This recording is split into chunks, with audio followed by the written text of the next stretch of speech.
তারপর লেবু পাতা নিয়ে দিয়ে দেবো। একটু দিয়ে দেবো একটুখানি। তারপর এটা কাঁচা তেঁতুল দিয়ে শরবত করি, তাই জন্য পাকা তেঁতুল দিয়ে করি।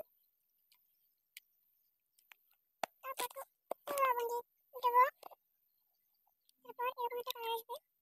তারপর দেখবেন যে টকে হয়ে যাচ্ছে নাকি।